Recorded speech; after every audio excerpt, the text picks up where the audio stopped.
The playlist was perfect, or at least, it would have been. I sat hunched over my laptop in our Denver apartment, methodically arranging songs that told the story of Samantha and me. At Last by Etta James for our first dance. Can't Help Myself by the Four Tops because she'd hummed it while making breakfast the morning after we moved in together. September by Earth, Wind and Fire because we danced to it, drunk and laughing, at her cousin's wedding where I first knew I wanted to marry her. Thursday evening, 3 days before our wedding. The caterer was confirmed, the flowers ordered, my groomsmen's ties pressed and hanging in the spare bedroom. Everything was falling into place with the precision I'd applied to software development for the past 8 years. Variables defined, functions tested, expected outcomes calculated. The Facebook Messenger notification chimed like a death knell. I almost ignored it. Almost. But Samantha's profile picture, that radiant smile from our engagement photos, caught my eye in the corner of my screen. She'd used my laptop earlier that week to order last-minute bridesmaid accessories, must have forgotten to log out. The notification showed she'd been added to a group chat called Bachelorette Aftermath. Curiosity. That's what killed the cat, and it's what killed the man I used to be. I clicked. The chat exploded across my screen in a cascade of messages, photos, and videos that rewrote the last 3 years of my life in 30 seconds. My hands went numb first, then started shaking as I watched video after video from last Saturday night's bachelorette party. Not the sanitized version Samantha had described. Dinner, a few drinks, some harmless dancing. This was different. This was pornographic. The first video showed my fiance, the woman I'd planned to vow eternal fidelity to in 72 hours, grinding against a male stripper with the enthusiasm of a woman in heat. Her mouth found his, tongues dancing as her hands roamed his chest. But that wasn't the worst part. The worst part was her face, pure, uninhibited joy, the same expression she'd worn when I proposed. My peripheral vision caught movement in subsequent videos. Her sisters, Rebecca and Michelle, married women with children and mortgages and Christmas card families, were engaged in similar performances with other strippers. Rebecca, mother of 2, had her hands down a performer's pants while her sister-in-law cheered. Michelle was topless, straddling another man while the group chanted encouragement. The group chat messages told the rest of the story. Samantha wrote, "OMG, dying watching these, can't believe we went that far." Rebecca replied, "What happens in Vegas? Derek can never see these." Michelle added, "Jason would literally divorce me. Worth it, though." Bridesmaid Katie responded, "You girls are wild. That was the hottest thing I've ever seen." Samantha concluded, 3 days until I'm a boring married woman. Had to get it out of my system. Get it out of her system. I read that line 17 times, each repetition carving deeper into what remained of my chest cavity. My breathing became mechanical. In for 4 counts, hold for 4, out for 4. The same pattern I used to debug complex code, to stay calm under pressure. But this wasn't code. This was my life disintegrating in real time. I began screen capping. Every video, every message, every damning piece of evidence. My hands moved with surgical precision while my mind detached from the emotional carnage.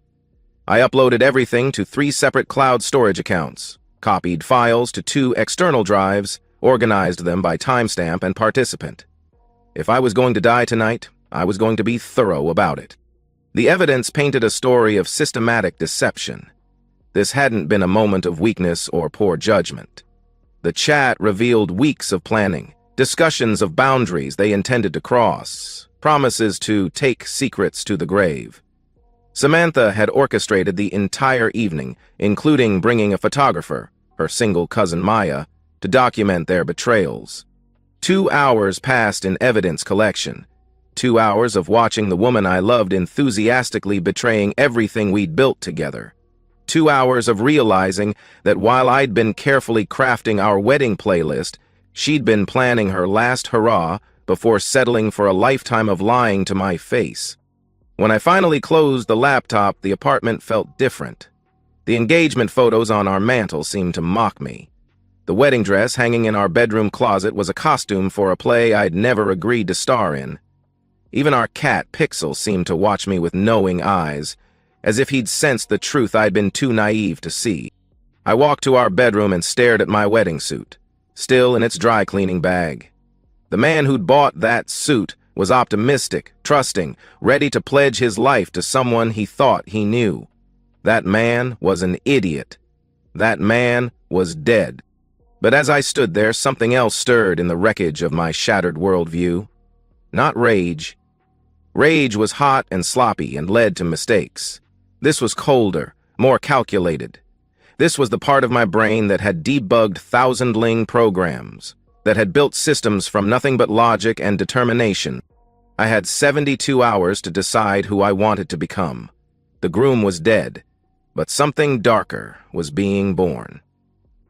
Friday arrived with cruel normalcy, sunshine streaming through our bedroom windows, Samantha humming in the shower, the smell of coffee from our automatic timer. She emerged in her terry cloth robe, radiant and relaxed, the picture of a bride-to-be without a care in the world. "Morning, handsome," Samantha said, kissing my cheek. "Ready for tonight? The guys are going to destroy you at that poker game." My bachelor party. Right. The tame evening of cards and beer I'd planned with my groomsmen while she'd been participating in what amounted to a live sex show. The irony would have been funny if it hadn't felt like swallowing glass. "Looking forward to it," I replied, my voice steady. 10 hours of research had taught me everything I needed to know about maintaining operational security. Act normal, change nothing, execute the plan. After she left for her final dress fitting, I opened my laptop and began building profiles on my targets. Derek Martinez and Jason Rodriguez, husbands of Rebecca and Michelle, respectively. LinkedIn, Facebook, Instagram, public records. Construction foreman and corporate accountant, both living in suburban Denver, both fathers, both about to have their lives imploded by information they deserved to possess. Derek first. 8 years married, 2 kids under 10, worked for Morrison Construction. His social media showed a devoted father who coached Little League and posted anniversary tributes that would break your heart. Recent photos revealed subtle changes. Forced smiles, shadows under his eyes. Rebecca had been distant lately, according to his cryptic posts about working through things. Jason was different. 5 years married, no kids yet, worked as a senior accountant at Preston and Associates downtown. His feed was more restrained, professional, but I caught glimpses of strain there too. A recent post about appreciating the people who stick by you had an undertone of desperation. Both men were already sensing something was wrong.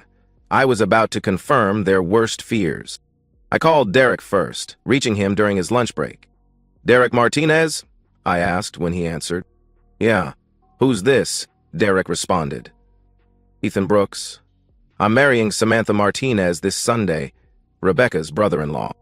"Oh, hey, man, congratulations. Rebecca's been excited about the wedding. What's up?" The words came out steady, rehearsed. "I need to meet with you today. It's about Rebecca and Samantha. There's something you need to know."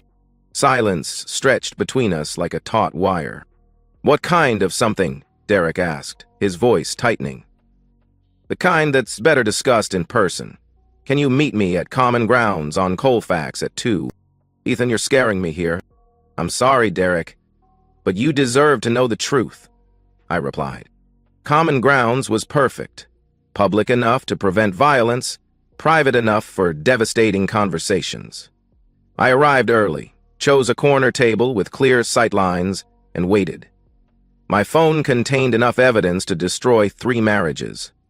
The responsibility felt heavier than I'd expected. Derek walked in at exactly 2:00 p.m., scanning the room until our eyes met. He was shorter than I'd expected, maybe 5'8", with the weathered hands and direct gaze of a man who built things for a living. He sat down across from me like he was approaching a bomb. "All right, talk," Derek said without preamble. I slid my tablet across the table, video cued and ready. "This is from Samantha's bachelorette party, last Saturday. Rebecca is in several of these." He watched for 30 seconds before his face went gray. "Jesus Christ."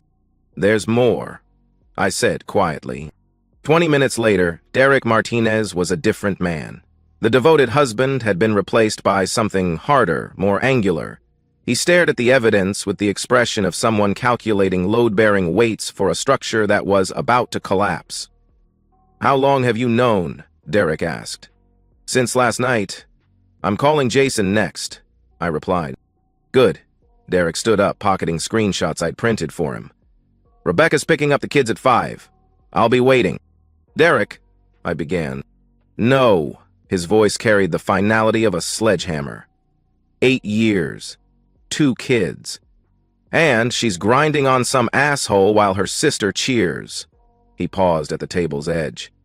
"Sunday's going to be interesting." Jason required a different approach. I caught him at Starbucks near his office building, a neat man in his early 30s who looked like he solved problems with spreadsheets. His reaction was quieter, but no less devastating. "I knew something was wrong," Jason said, scrolling through evidence on my phone. "Michelle's been different since the party. Secretive, happy in a way that didn't include me." He looked up. "What's your plan?" "Tomorrow. Samantha's parents' house during the final wedding planning session. All 3 women, their parents, maximum witnesses." "You want to do this together?" Jason asked. "Debbie did it together," I said. "Seems fitting."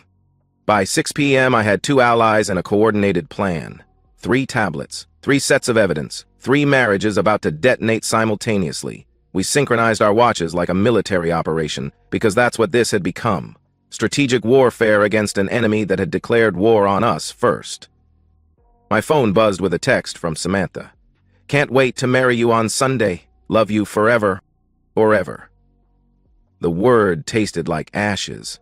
She'd used it while straddling another man 6 days ago, and she'd use it again in 48 hours, while lying to my face in front of God and our families.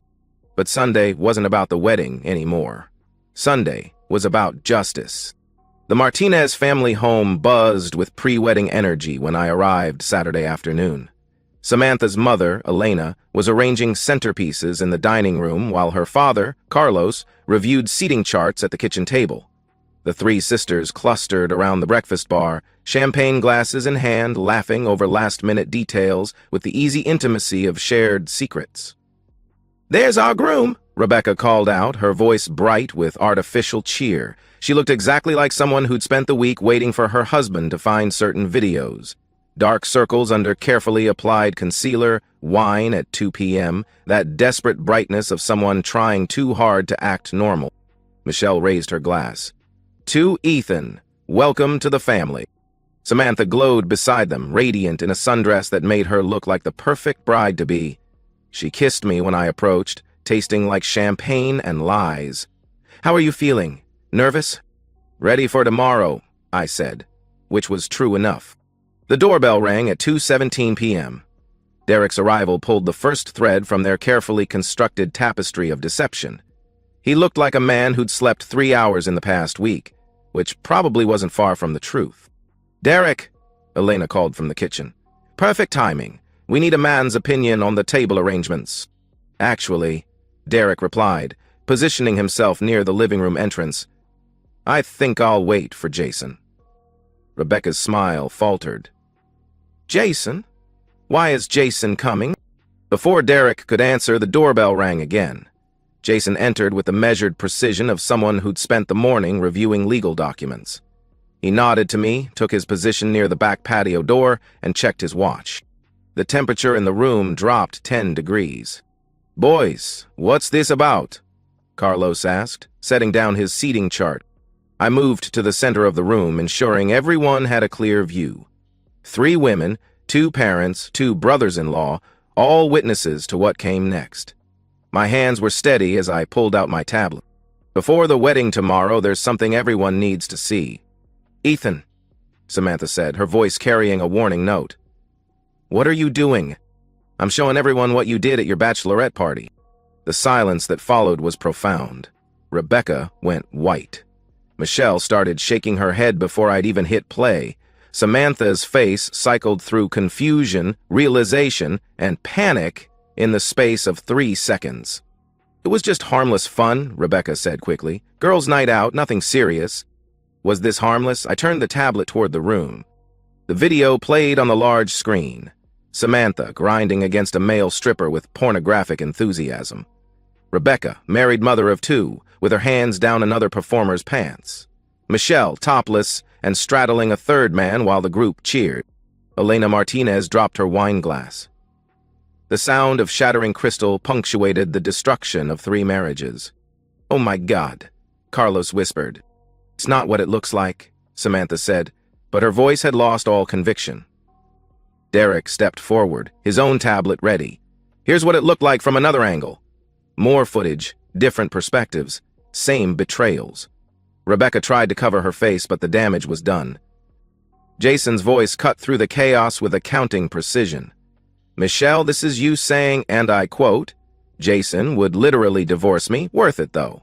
He read from his phone, Michelle's own words condemning her. The sisters' unity crumbled like a house built on sand. Rebecca turned on Samantha first. "This was your idea. You planned the whole thing." "I didn't force you to," Samantha protested. "You said it would be fun. You said no one would ever know," Rebecca shot back. Michelle joined the feeding frenzy. "Samantha brought the photographer. She documented everything." "You documented it?" Samantha's voice climbed toward hysteria. "You were the one who—" "Stop." My voice cut through their blame-shifting with surgical precision. "All 3 of you participated. All 3 of you lied. All 3 of you betrayed your families." Elena was crying now, her perfect wedding preparations forgotten. Carlos stood frozen, watching his daughters destroy themselves with their own words. The family dynamics I'd observed from the outside, their closeness, their shared secrets, their fierce loyalty, had inverted into mutual destruction in less than 10 minutes. "Ethan, please." Samantha stepped toward me, tears streaming. "It was a mistake. I love you. I'm marrying you tomorrow." "No," I said quietly. "You're not." I reached into my jacket and pulled out her engagement ring. The 2-carat diamond she'd worn for 18 months, the ring I'd saved 6 months to afford. The symbol of a future that had never really existed. I placed it on the coffee table between us. "The wedding is canceled. The vendors have been notified. The deposits are forfeit. You'll receive a detailed accounting of the financial consequences of your choices." "Eden," Samantha began. "I'm done." I looked around the room one last time, memorizing the faces of people who'd welcomed me as family while harboring their daughters' betrayals. "You all knew, didn't you? Parents always know." Elena's sob confirmed my suspicion. I walked toward the door, Derek and Jason flanking me like an honor guard. At the threshold, I turned back to address the wreckage. "Samantha, you said you needed to get it out of your system before becoming a boring married woman. Congratulations, you're not going to be a married woman at all." The door closed behind us on the sound of Elena Martinez's heartbroken wailing and the raised voices of 3 women who'd destroyed everything good in their lives for 30 minutes of sexual gratification with strangers. Outside, the Colorado sunshine felt like absolution. Jason lit a cigarette with shaking hands. Derek stared at the house like he was calculating its demolition. "That went better than expected," I said. "Better?" Jason laughed, a sound like breaking glass. "We just nuked 3 marriages in front of their parents." "They nuked the marriages," I corrected. "We just provided the evidence." We stood there for a moment, 3 men who'd walked into that house as husbands and fiancé and walked out as something else entirely. The future stretched ahead of us, uncertain but clean. No more lies, no more betrayals, no more pretending that love meant accepting disrespect. Tomorrow was supposed to be my wedding day. Instead, it would be the first day of whatever came next. The week following Saturday's confrontation unfolded with the methodical precision of a carefully executed project plan. I approached the dissolution of my relationship with Samantha like debugging a complex system. Identify the problem, isolate the affected components, remove the corrupted code, and rebuild from a stable foundation. Sunday morning, while I should have been adjusting my tie for wedding photos, I sat in my apartment systematically canceling vendors. The caterer was understanding. They dealt with runaway grooms before. The florist less so, but kept the deposit. The band was actually relieved they had a backup gig that paid better. I documented everything, calculated costs, prepared itemized invoices for Samantha detailing exactly how much her 30 minutes of sexual entertainment had cost in real dollars. My phone had been ringing constantly since Saturday evening. Samantha, her parents, concerned relatives who'd heard conflicting stories about why the wedding was off. I let them all go to voicemail, creating a digital record of desperation that would be useful if she tried to claim I'd been abusive or manipulative. The messages escalated from tearful apologies to angry accusations to desperate bargaining. By Wednesday, she was promising therapy, complete transparency, whatever it took to fix this. But some systems are too corrupted to repair. Sometimes you have to burn it down and start over. Derek's situation was more complex due to custody considerations. He'd retained a divorce attorney who specialized in infidelity cases, someone who understood that documented evidence of sexual impropriety could influence child custody arrangements. Rebecca had moved back in with her parents, taking the kids, claiming Derek had become emotionally abusive since discovering her betrayal. The irony wasn't lost on any of us. "She's telling people I'm controlling and paranoid," Derek told me over coffee Thursday morning. "Says I went through her phone without permission." "Did you?" I asked. "I didn't need to. You handed me everything on a silver platter." He stared into his cup. 8 years, man. 2 kids who don't understand why daddy's so angry all the time. Jason's situation had evolved differently. Michelle had initially tried the aggressive defense strategy, claiming the videos were manipulated, that I was a jealous ex trying to break up happy marriages. But when confronted with evidence that couldn't be disputed, she'd shifted tactics entirely. "She admitted everything," Jason said when we met for lunch. "Said she'd been planning to leave me anyway, that the bachelorette party was her way of testing the waters. Apparently, I'm emotionally unavailable, and she needs someone more adventurous." "How do you feel about that?" I asked. Relieved, honestly. He looked surprised by his own answer. "Turns out I've been married to a stranger for 5 years. The woman I thought I knew never existed." The 3 of us had formed an unlikely support group, meeting twice a week to compare notes on our legal proceedings and psychological recovery. We shared resources, the same divorce attorney, the same therapist, the same gym where we worked out our rage on heavy bags instead of taking it out on our ex-wives. Samantha's attempts at reconciliation became increasingly desperate as the week progressed. She showed up at my apartment Wednesday night, standing in the hallway in pajamas and a coat, crying about how sorry she was, how it had meant nothing, how she'd do anything to fix this. "It's not fixable," I told her through the security chain. "Some things can't be undone." "About I love you," Samantha protested. "You love the life we built together. You loved the security, the future we planned, the version of yourself that got to be the good girl while secretly being someone else." I studied her face through the gap in the door. "What you don't love is me. If you loved me, you wouldn't have been able to do what you did."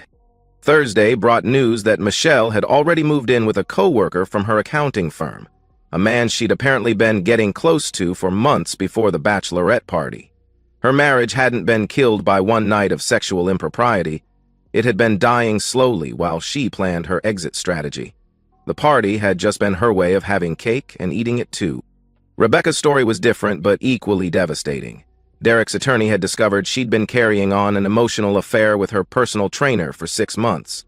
The bachelorette party had been her chance to escalate from emotional cheating to physical betrayal, using her sister's bad decisions as cover for her own.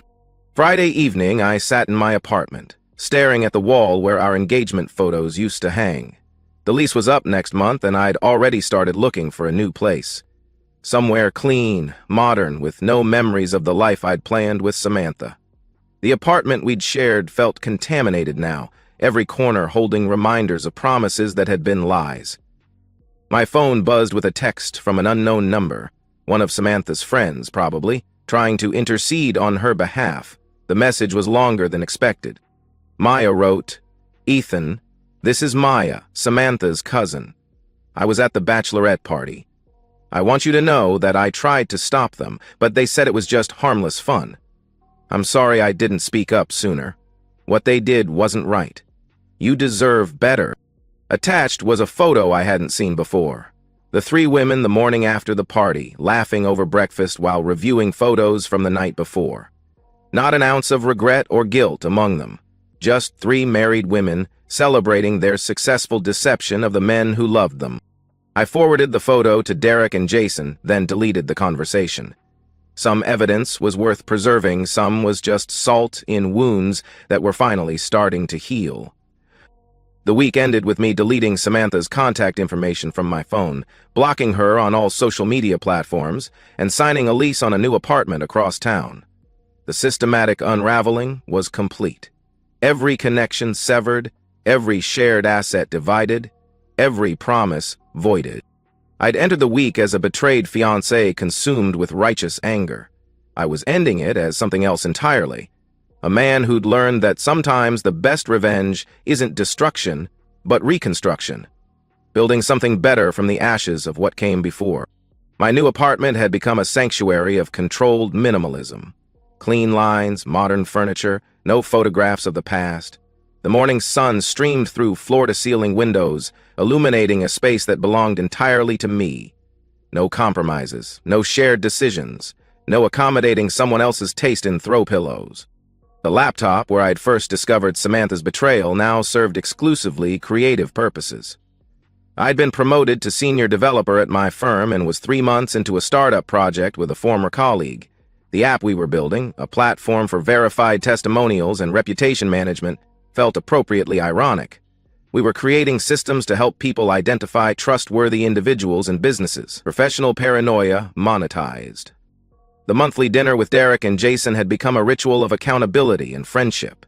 We met at different restaurants, comparing notes on our rebuilt lives like generals reviewing successful campaigns. Derek had won primary custody of his children after Rebecca's emotional affair became public record. His construction business was thriving. Apparently, going through a divorce had made him more focused and driven than ever. Kids are adjusting better than expected, Derek had reported last week. Turns out they were picking up on the tension long before I confronted Rebecca. Now that everything's out in the open, they seem relieved. Jason had surprised us all by documenting his post-divorce journey on social media. His Instagram feed showed him hiking through European cities, learning photography, trying foods he'd never experienced during his marriage. The captions were thoughtful, sometimes philosophical. He'd gained thousands of followers who found inspiration in his story of reinvention. Michelle reached out last month, Jason had told us, wanted to clear the air and find closure. I told her I'd already found both those things, and they didn't require her participation. Through social media glimpses and inevitable small-town gossip, I'd learned the fates of the three women who'd shattered their own lives for 30 minutes of sexual gratification. Samantha had moved back in with her parents, battling depression and struggling to rebuild her social reputation. The canceled wedding had become neighborhood legend, with details growing more dramatic in each retelling. Rebecca had lost not just her marriage, but her relationship with her children, who'd chosen to live with their father full-time rather than endure the custody battle. Her attempts to paint Derek as controlling had backfired when her own betrayals became public. The woman who'd prided herself on being the perfect mother had become a cautionary tale about choices and consequences. Michelle had relocated to Phoenix with her co-worker-turned-boyfriend, but their relationship had already imploded, according to mutual friends. Apparently, men who were willing to sleep with married women weren't always the most trustworthy partners themselves. She'd posted a few cryptic messages about learning from mistakes and growing as a person, but they felt performative rather than genuine. The evening ritual had become sacred to me. I'd pour a glass of wine, sit in my reading chair, and review the day's accomplishments. The startup was gaining traction. My relationship with my family had deepened after they'd witnessed my handling of the crisis.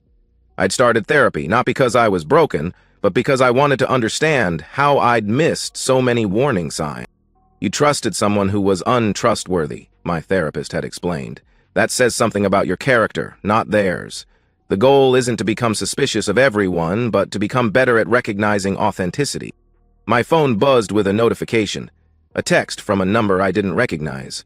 For a moment, muscle memory tensed, preparing for another attempt at contact from my past. But this was different.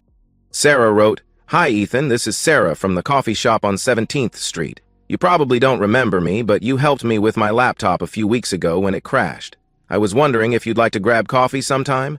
No pressure, just thought I'd ask. I remembered her.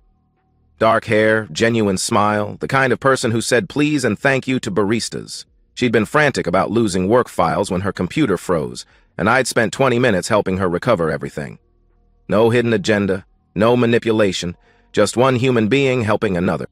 I stared at the message for a long moment, then typed back, "I'd like that. When works for you?" 6 months after my world had collapsed, I was finally ready to consider building something new.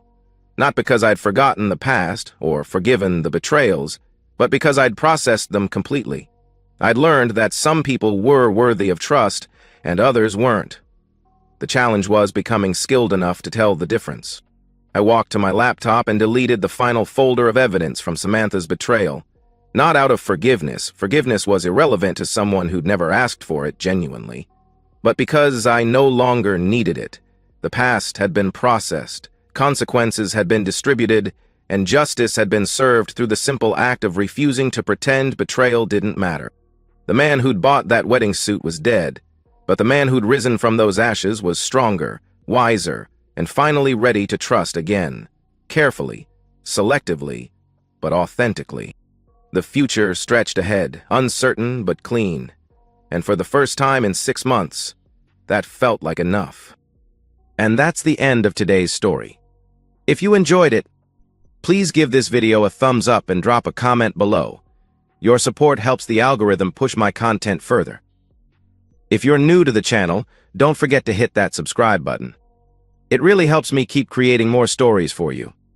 Thanks for watching, and I'll see you in the next one.